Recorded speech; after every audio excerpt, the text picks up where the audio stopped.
In the movie today, we're going to learn how to install the 3-jaw chuck into the spindle of the lathe. And this operation is going to entail a few different things. First of all, preparing the spindle to accept the chuck. This isn't going to involve cleaning the chuck properly so there's no chips. Making sure that the serial number of the chuck and the lathe that it's going to be used on are matched. Next, we'll show how to install the chuck onto the spindle, and then we'll follow that with installing the part into the chuck, followed by removing the chuck, and then concluding with the most important thing in this movie, which is chuck key safety. The chuck key presents by far one of the largest safety hazards in the shop for entering 153 students. So we're going to make sure we cover that very, very clearly. But first up, let's talk about preparing the spindle. All right, welcome to video number 2 on the lathe over here at the beautiful Applied Technology Center. I'm John Waddick here with machinist Don Howard. Don, today we're going to be putting in a chuck and a part and then removing. So what's the first thing we have to do before we go over and get the chuck? Well, before we need to go over and get the chuck, we got to prep the lathe, and we need to know what serial number you need for the machine, as we earlier spoke about in video 1. All right, what's some of the pre-prep we have to do? Some of the pre-prep is we got to look inside here and make sure all these cogs are lined up properly. This is a cam action type attachment, how we're going to attach our machine, our work holding device. The other thing we need to make sure is the spindle nose is clean. All right, so I'll take a piece of this cotton fiber towel. I'm going to wipe it off, and you can see we're getting a lot of stuff off of that spindle. And as you can see, shiny particles. Yeah, I see little bits of metal in there. The last person on this machine, I'd have to say failure on the cleaning. Always going to be a failure on the cleaning until your inspector, which is your instructor, says it's okay. All right. Now, Don, you said there's holes that's supposed to line up in there? Right. So if you look down inside here. So if you look down inside these holes, yeah. Right, as I rotate this cam, this is the cam lever action, as I rotate this, you'll see that hole gets closed off. All right, as I rotate it. Can you see that, Jason?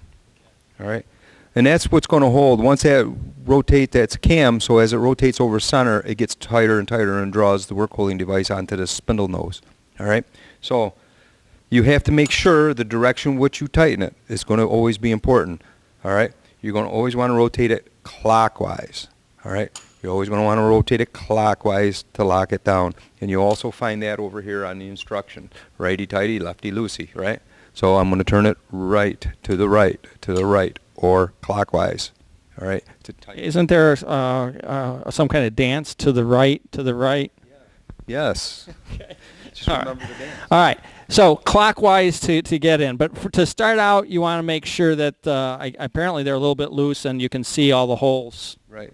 And you also see that these ones, particularly, these ones will pop up. You may not have that in every machine, and there's a lot of machines out there. Some use a screw and screw on your chucks. Some have a different style. But this one here is cam lock.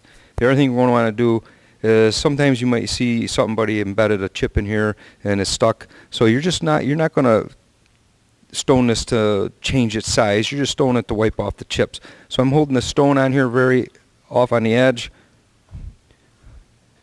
And I'm just going to spin the spindle a little bit to make sure I got all the debris off. All right. So you're stoning this flat surface and also the surface of the nose? Yes, the spindle nose. You're not stoning it to take off material, so you're not supposed to be getting right after this thing. You're looking for high spots. If you find a high spot where the spindle nose is damaged, you will spend a little extra time and stone that out. But for the most part, you're trying to knock off any burrs or any chips that have been embedded into that spindle and along this face here. All right. Do you have to wipe it off after that? After I'm done, I'm going to wipe it again. Make sure.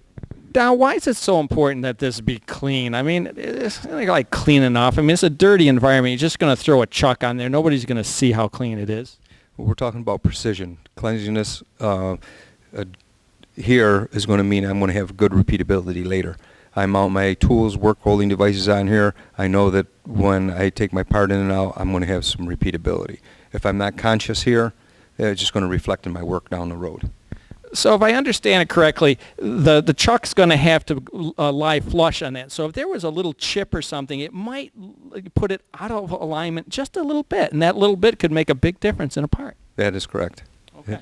So there's a reason. It's not just so it looks nice, folks.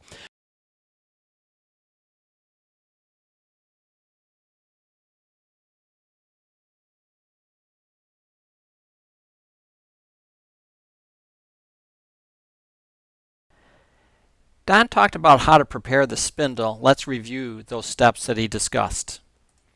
First of all, you want to check and be sure that the cam holes are open. Those are the holes. I believe there's 6 of them in the front of the spindle, and he showed how you could turn the nuts to close and open the cam action there. So you want to make sure that the cam nuts are turned counterclockwise and that you can see a full opening, a full circular opening as you look through those holes. Next, it's important to wipe down all the surfaces, make sure all the dirt, grease, and metal chips are away. Don also introduced the use of a stone, and this is an abrasive stone that is rubbed lightly against the metal surfaces to knock off any chips that might be embedded into the metal surface. And these are chips that would not come off with just the wiping down of a cotton or a paper rag. So the stoning knocks off those burrs that are embedded, or if a chip was embedded in and created a high spot, it would knock that down. So it's important to have a very flat surface, both along the surface of the nose especially, and the flat surface that's going to mate with the chuck. So that's stoning. After the stoning, obviously, you may be creating more chips, so you should wipe it down one more time. And doing this cleaning process isn't just about making things look nice. It's very important for repeatability and to make sure that the part actually spins so that the axis of the part is indeed parallel and coincident with the axis of the spindle. Failure to do this will create errors in your part. We're ready to now talk about the importance of matching serial numbers.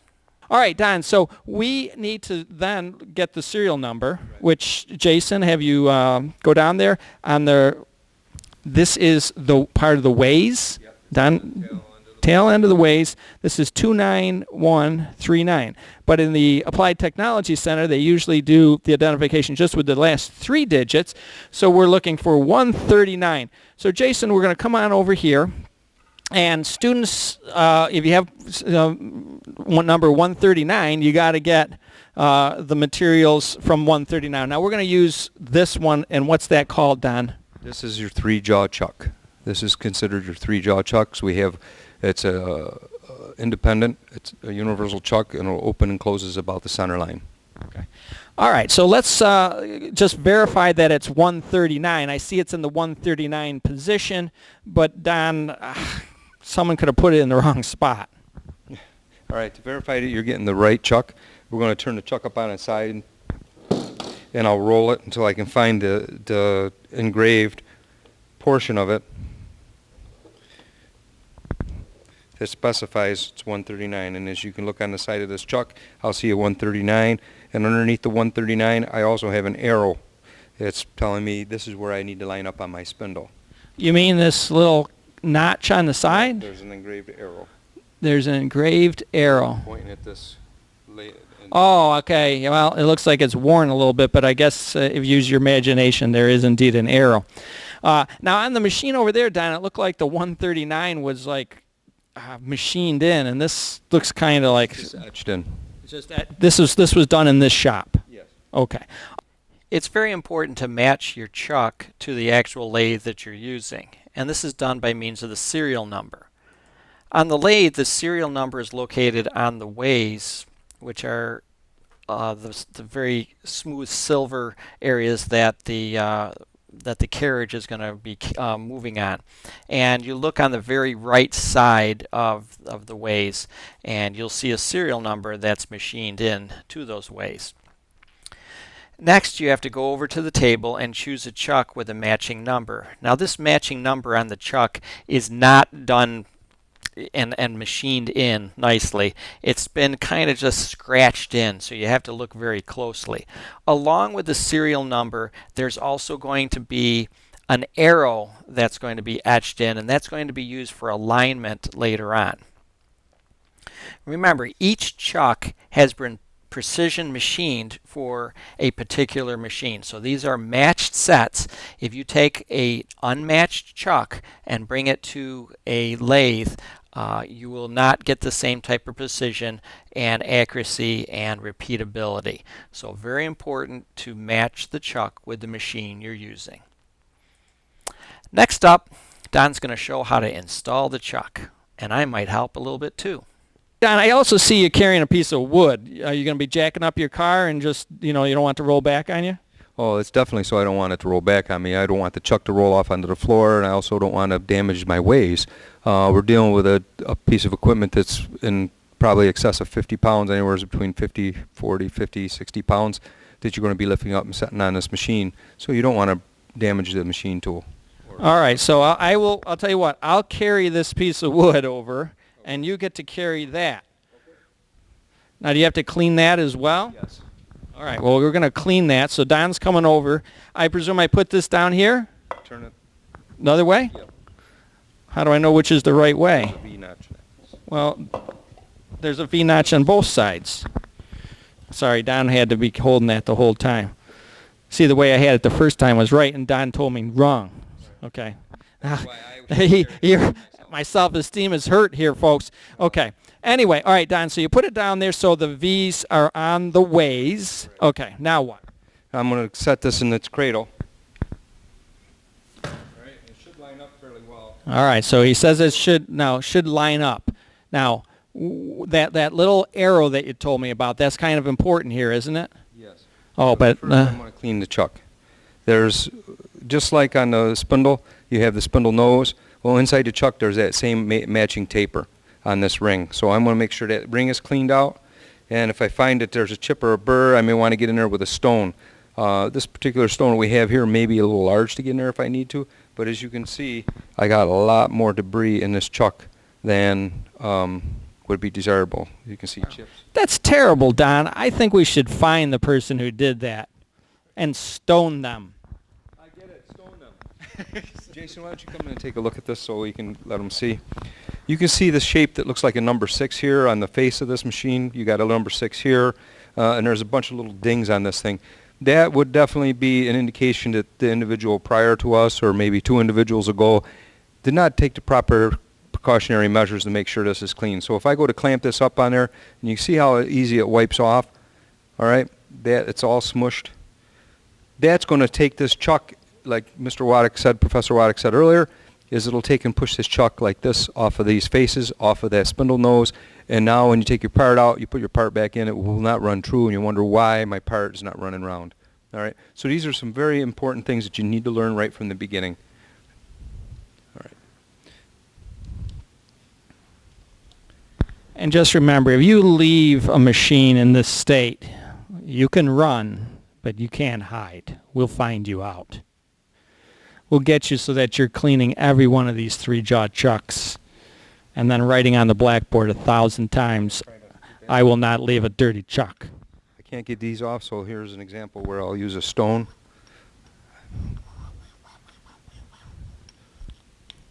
To get the burrs and get, and that's, here's a good example where the chip is off, but it welted, it swelled up the area around it.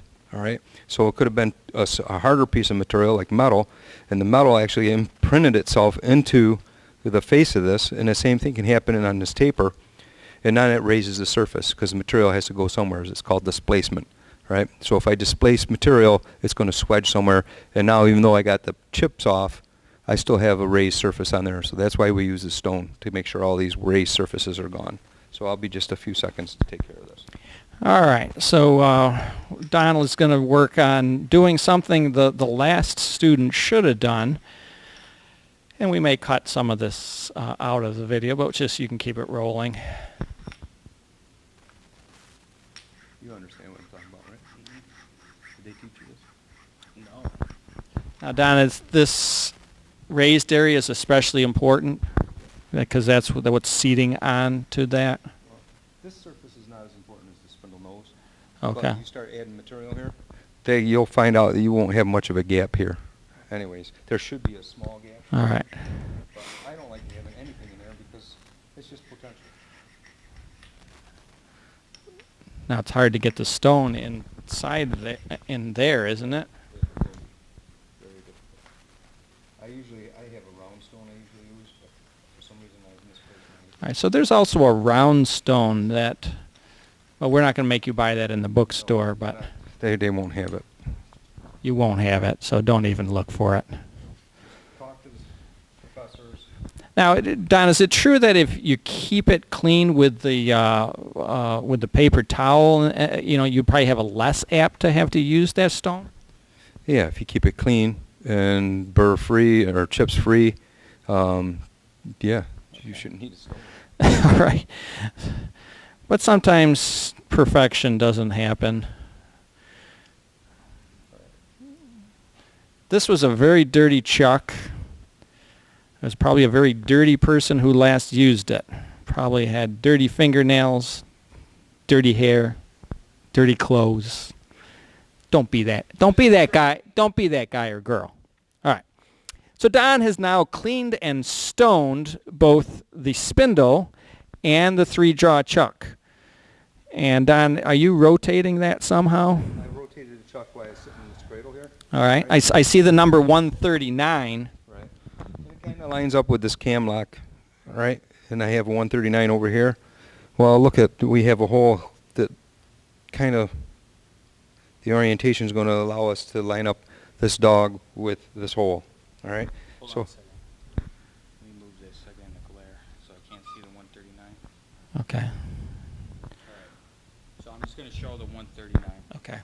All right. Jason's coming in and showing us the 139. It's on both the spindle. Well, no 139 on the spindle, but there's a little arrow there. Okay, and there was an arrow near the 139 on the chuck. All right. So Don, where do we go from here? We're going to take and we're going to slide the chuck up onto the spindle nose. This block is only to protect the ways and help you support this while you're going to do this. So at this point, I'll take and I'm going to support this, and I'm just going to slide this up onto the spindle, and now I'll be able to get this wood out of there. I need some room, guys. All right, Don, you've put that on. You're going to pull the wood out of there. Now, I'm supporting the chuck. I wouldn't normally pull the chuck. I wouldn't pull the wood out normally, but microphone. okay, hold on. All right. So you should keep the wood under the chuck until you tighten it up a little? Yes, I'm going to turn this clockwise, and it starts to turn the cam locks, and as you can see, you want to come around and get this. Come in through here and you can I'll show them again. As you can see, there's space between the face of the chuck and the face of the spindle. All right. As I go to tighten this up clockwise, you see it draw the chuck up on there. I am not going to tighten these up and horse them down right now. I'm going to go all the way around this thing, tighten them up. Now you can see I can't spin my chuck because my jaws are out a little bit. So now I'm going to remove this piece of wood. I'm going to leave it in until I at least get one locked. All right. Now I'm going to walk around and I'm going to turn all of these cams until we start drawing it up. And that way I get an even torque all the way around. All right. Once I got them locked up, I'm going to start right from the beginning, 2 hands on my wrench. Okay, hold on. So before you put the 2 hands on the wrench and crank, you want to snug them all up, just like not much tightness. No, I just want to walk away around, get it snugged up so it's drawing the whole chuck up evenly to the face and on the spindle nose. Okay. So all of them have to be like hand tight. Now Don's going around and doing a 2-handed. You're putting all your might behind this, Don, or? Well, not all my might, but I'm putting a good amount of pressure against it. Okay. All right. All right, so that's not going to hurt it if you do it kind of hard. Right. I would say tighten it. All right, tighten it. And you know, make sure that you've done all of them tight, and then do keep going around until you're positive. Right. Well, the nice thing about the arrow in the 139 is that's been my starting point. So whenever I come back around, I see the 139. I know I've completed one complete revolution. All right, Don, just let me get back to one thing. The 139 that I see right here, that should be lining up with the arrow, Yeah. right? That's an important thing. So Jason's going to come in there. So you can't just put this chuck in any rotation orientation you want. It has to be like that. That is correct. It's just like if you had a chip on a spindle nose. If I put this on in any other orientation, I'll get the same scenario where my chuck can wobble or it can move out of round like this. All right. Eccentric. Yep. So now we have our chuck on there. It's on the spindle. It's pressed up there good. We've taken all the chips off. It's clean, and hopefully we have it seated just the way the manufacturer had intended for it to be. All right. And I would like to add another caution. Word of caution is back to safety, right? When you're going to put this chuck on, you're always going to want to keep your hand on this wrench. Don't ever leave your hand, take your hand off this wrench and walk away from the machine like this. You always keep this hand on this wrench. When you're done with the wrench, it gets placed back up into the rack. All right. The other thing is the direction in which you turn this. I can't stress it. I'm going to stress it again, and I can't stress it enough that if you don't crank this the right direction, you have a chance that this chuck can come off. And you do not want this chuck coming off and bouncing across the floor. All right? All right. So I will just reiterate that one of the most serious injuries we ever had with an Engineering 153 student was one that left the chuck key in here, okay, and then turned the machine on, and the chuck key came down and took all the skin off the back of his hand and fingers. This chuck key never stays in there. It's either in your hand, and if it's in that chuck or in that spindle, Right. it's in your hand. Right. Okay? Really, for you, probably it's either in your hand or it's in its holder. There's two spots. It's either being held by that holder or held in your hand, not held in the spindle. Okay. Let's review the installation process that Don just went over. First of all, when you bring the chuck over to the machine, you want to put the wooden block down on the ways to protect the ways and support the chuck. You don't want to try to hold that 50-pound chuck with your hands as you're trying to align it with the spindle. You have to make sure you clean and stone the bearing surfaces of the chuck just like Don previously did for the spindle. It's important to align the chuck with the spindle arrows. So there's an arrow near the chuck number, the 139 in this case, and there's also an arrow that's been scratched into the spindle. Those two arrows have to line up. Don just then put the chuck into the spindle, and he had those the male part going into the female portion of the spindle, and then he snugged up one of the cam nuts, and he just did it hand tight. And remember, to snug them up, you always go clockwise. If you have nothing but a digital clock, that's not going to help you. Clockwise means the way an analog clock face would go. Once you get one of the cam locks up, you're going to then be able to remove the block, because it may be difficult to spin the chuck because parts of the jaws are out.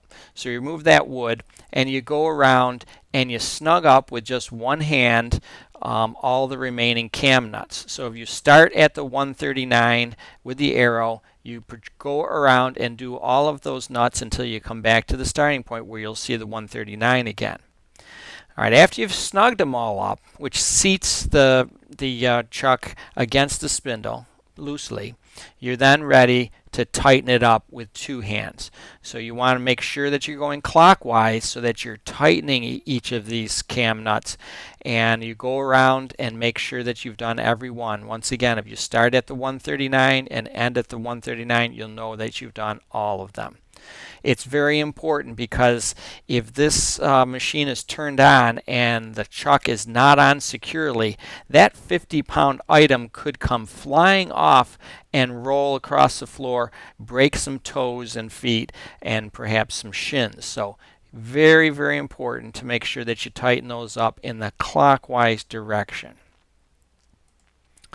Let's look at an easy thing now, installing the part into the chuck. All right, Don, we've got the chuck in there. I suppose we need to put something into the chuck. Yes. We'll put a piece of material in your chuck, and I'll show you how to open and close your 3-jaw chuck. I have to get the chuck key. The proper chuck key is also going to be over here on this bench. Is that numbered as well, Don? The chuck key is not numbered as well, but you'll find it in association too. All right, so you want to put that big chuck key. Wow, that's a big, that's like Tim Tool Time Taylor chuck key. Now, obviously, you don't want to leave that in the machine either. You want to take the wood out of the way. Okay, and you want it. Okay, okay, all right. So you. So here's our piece of material. Taking a piece of 1-inch diameter material, and I want to stick it into the chuck. As you can see, as I spin this chuck key, it closes up my jaws or opens my jaws depending on which way I want to go. If I'm placing my material in here, I'm going to decide how much of that material I want to hang out of my chuck. All right. As a rule of thumb, no more than 5 times the diameter. So that means I can't have more than 5 inches sticking out. If this is 1-inch diameter material, I do not want this extend out from the face of this chuck more than 5 inches. All right, it becomes a safety issue where parts can end up wobbling. You'll find yourself having problems turning that part. All right, so keep that in mind. All right, so you put the material in. Do you have to snug it in there somehow, Don? You push it in? Right. What I do is I put the material in here on the jaw, and as I start to put it in there, I actually like to rock my part to make sure I got a good feel on it. And then I'm going to rotate this chuck key clockwise again. It tightens it up. And I remove my chuck key, and I'm going to put it in a safe area. You never leave the chuck key in the chuck. Never, ever should I walk up to a machine and find a chuck key in it. All right? All right, that's a very serious thing. There's no joking about that. No chuck keys ever left, either in the chuck or in the spindle. All right, Don, so we've got that snugged up there. We've now put, or you've put the part in, you've put the chuck on, and now we would go and do some machining. But let's review what Don did into the process of installing a part that's going to be machined and installing that into the chuck. All right, first of all, he inserted the part into the jaws of the chuck, and he also did some rotation of the part to make sure that it was seating properly into the jaws. And he turned it lightly as he was tightening the nut on the jaw.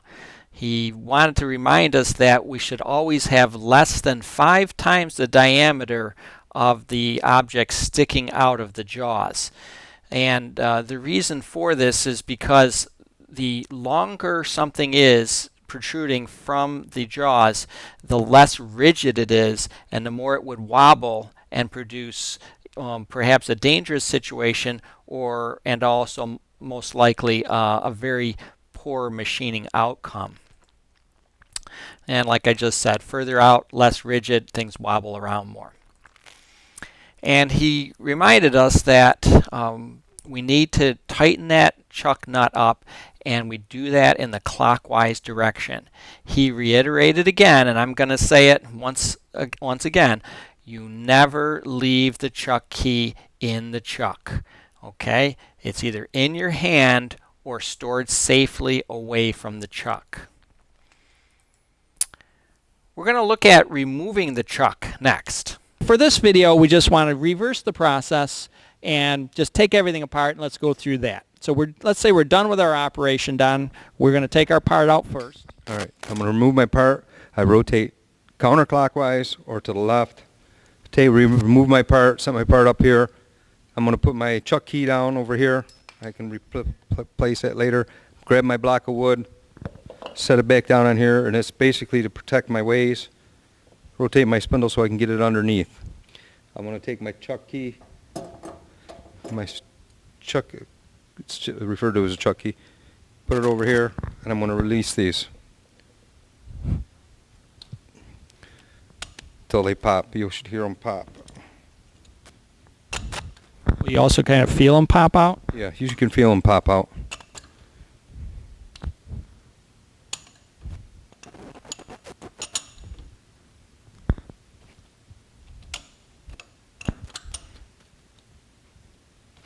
Don, how many times have you done this operation, do you think, in your life?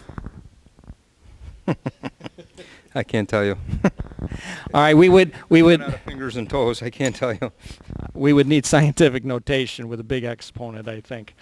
But you can see Don is a master craftsman, and notice he's got all 10 fingers with him because he's followed safety all along through his life. Yep. Well, magic hands, right? All right, so you're ready to take this off? Yes. All right.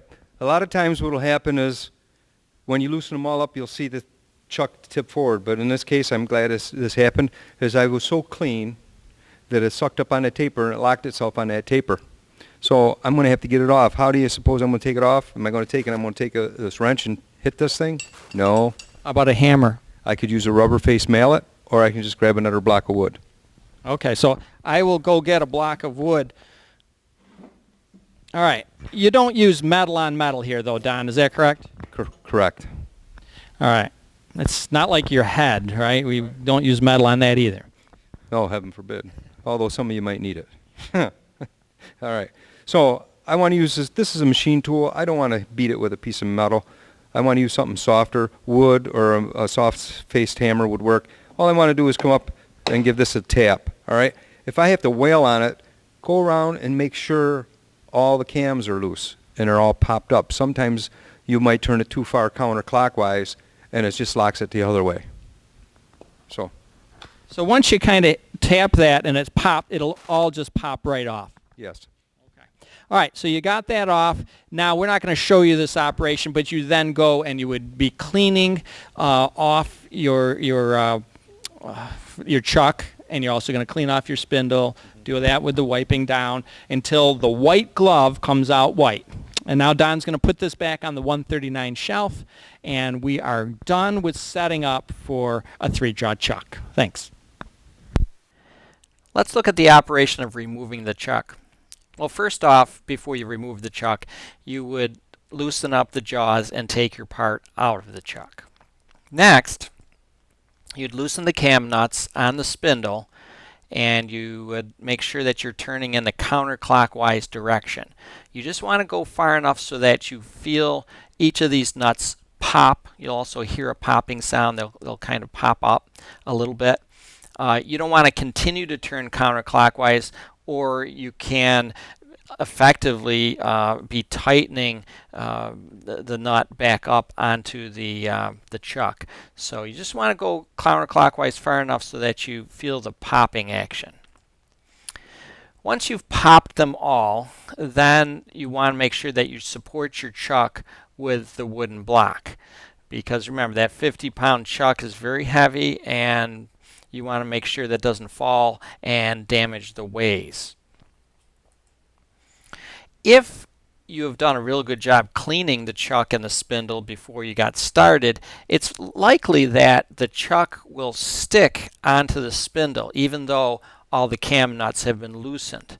In this case, to free the chuck from the spindle, you want to use a block of wood and just give it a slight hit up on the very top of the chuck.